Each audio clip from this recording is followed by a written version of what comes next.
Nakipag-break na po sa akin yung jowa ko. Deserve! Alam mo nang manloloko yung jowa mo, sige ka pa rin na sige. Ikalma mo yung ko ah. Nagmamahal lang naman po ako, Nay eh. Kung yayaman tayo sa pagmamahal mo, go! Magpakatanga ka. Grabe naman po kayo, Nay. A few moments later. Bakit mo kayo iniwan, Joshua? Joshua! Anak, di ba heartbroken ka? Meron akong binaling CD sa Quiapo. Pakinggan mo anak ha. Sige po, Nay. Bibitaw ng mahinahon ako. Joshua! Taas ang kamay, sabay tayo. Anak, malapit na umuwi yung tatay mo. Talaga, Nay? Nakaka-excite naman. Tsaka pala anak, mag-face-to-face class na kayo bukas. Maganda ka na ha. Face-to-face? Paano ko sasabihin kay nanay na buntis ako? A few moments later. Kain ka lang anak ha. Sige po, Nay.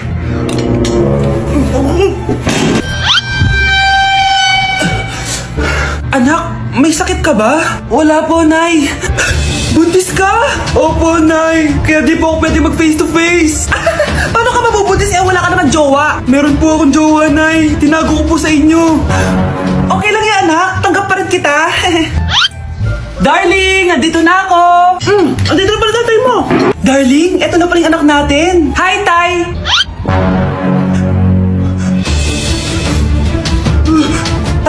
May problema ba? Darling, magpapaliwanag ako. Nay, siya po yung sinasabi ko na boyfriend ko. Mahal ng kuryente. Hoy, magtitipid na tayo ha. Nay, pwede mo ba ako mag-aircon? Bawal. Ang init, Nay. Eto, pamaypay. Anong gagawin ko dyan, Nay? Ipokpok mo sa ulo mo. A few moments later. Sarap ka talaga, babe. Papatayin ko yung wifi, ha? Wag, Nay. Kausap ko po yung boyfriend ko. Ikaw makapatay mo ba kung di kayo mag-usap ng jowa mo? Oo, Nay. Kamamatay ko. Kasi sabi ko sa'yo, ha? Ikalma mo yung mo. Manonood na lang ako ng TV. Ops, bawal manood. Bakit, Nay? Bawal. Ang dami namang bawal. Bawal mag-charge. Magtitipid tayo, di ba? Nay, lupat na ako. Bawal. Saan ko charge to? Try mo sa pit mo, baka mag-charge. Eventually. Tao po, ito na po yung bilhin ng kuryente. 10,000? Bakit ang laki? Nay! Nay! Nay! Nay! Ay, sorry. Sa kapitbahay niyo pala yan. Mare? Uy, Mare. Kamusta? Eto, Mare. Okay lang ako. Hindi ikaw. Yung utang mo.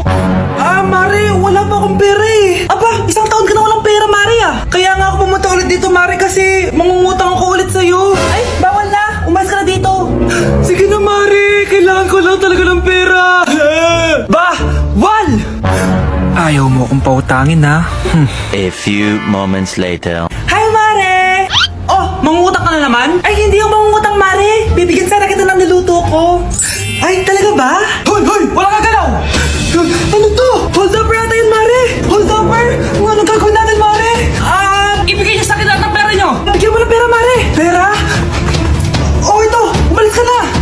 Mabilis ka naman palang kausap eh. 1 hour later. Eto na yung pera inuutos mo sa akin. Galing mo talaga? May pera na ako ulit. Anak, may nakatira palang kapre malapit sa atin. Nakakatakot naman po, Nay. Kaya ikaw, mag-ingat ka, ha? Sige po, Nay. A few moments later.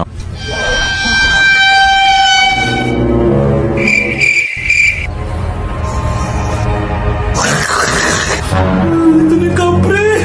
Nay! Anak, huwag ka pupunta dito! Nasa labas yung kapre! Kapre? Wala naman po, Nay eh. Nasa labas nga siya.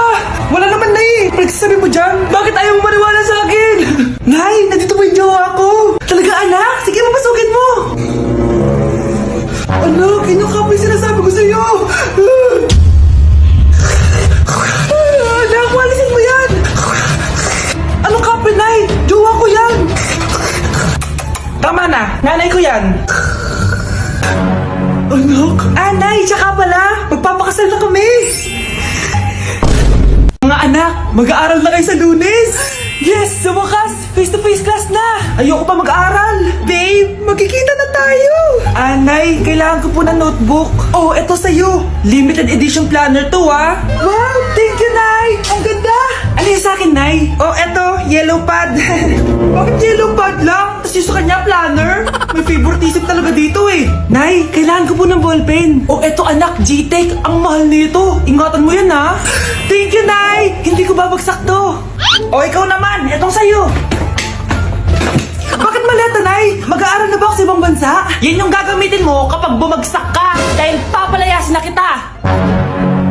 1 year later. At dahil mag-graduate na kayo, bibigyan ko ng bagong cellphone ang may pinakamataas na grades. Nay, 95 ako. Akin yung cellphone. 95 lang? Ako nga 96 na eh. Shh! Sa akin yung bagong cellphone dahil 98 ang grade ko. O ikaw, anong grade mo? Bagsak? 99 ako, Nay. At deserve ko to. I'm a bitch, I'm a boss. I'm a bitch and a boss, I'ma shine like glass. I'm a bitch, I'm a boss. I'm a bitch and a boss, I'ma shine like glass. I'm a Grabe na talaga panahon ngayon. Bakit po, Nay? Tingnan mo tong nakita ko.